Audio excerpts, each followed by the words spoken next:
Hello, and welcome to Dispatches from the Civil War, a podcast breaking down events of the American Civil War week by week in real time. My name is Logan, and I will be your host. This week, the events of January 1st through the 10th in 1861. For those that might have missed it, there are a few prologue episodes that deal with the foundations for the conflict. Feel free to check those out to see how we got to this point. On the 3rd, a compromise plan by Senator John J. Crittenden is considered to a public referendum despite having lukewarm support in Congress. Crittenden. Let's go with Crittenden. Crittenden is against secession and will address the Senate, saying, "I am for the Union, but, my friends, I must also be for equal rights for my state under the great Constitution and in this great Union." President Buchanan will urge adoption of this compromise, which will use the Missouri Compromise line to divide the proposed slave and non-slave territories.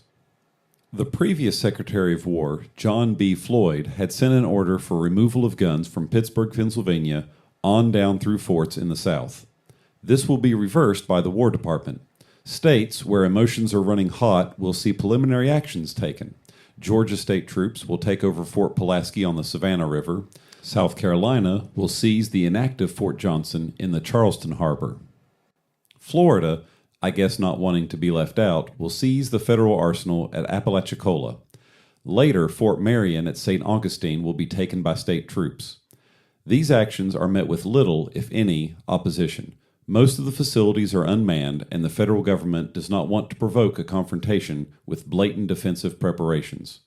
However, on the 8th, federal troops at Fort Barracanus will open fire on a handful of men who advance on the site. Other actions include Alabama seizing Forts Morgan and Gaines so as to defend Mobile. One location that stays in federal hands is Fort Sumter in South Carolina. A slop of war had been planned to reinforce the fort, but this plan was vetoed by the commanding general of the Army, Winfield Scott. He insists on a merchant ship, the Star of the West, to be used.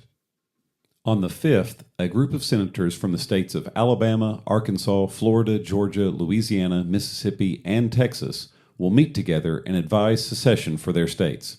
If they go through with this, they will follow South Carolina, which has been the first state to secede from the Union.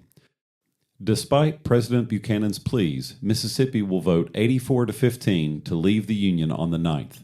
Florida will be the third state to follow suit on the 10th with a vote of 62-7. Everyone remembers South Carolina as the first, but few can name who was second and third. On this day, Jefferson Davis, who has previously served as Secretary of War under President Franklin Pierce and is currently a senator from Mississippi, will address the Senate and call for a decisive response to Southern demands.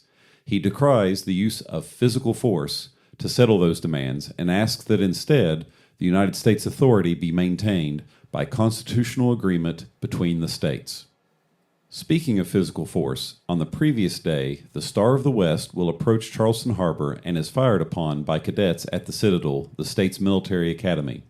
The ship takes no damage but quickly retreats, heading back to New York. Major Anderson, in charge of Fort Sumter, forbids any actions being taken. He will complain to South Carolina Governor Franklin Wilkinson Pickens about the ship being under fire. Pickens will reply that the ship represents a hostile presence that the now independent state cannot tolerate. Anderson will appeal to Washington, but little will be done at the moment. The people in Charleston react enthusiastically to this near outbreak of war.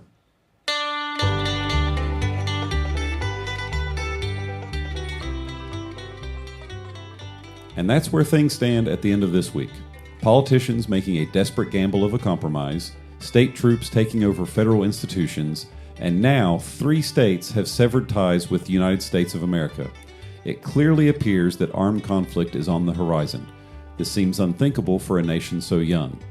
Will there be more states to join in what will be known as the cause? If so, who will they be?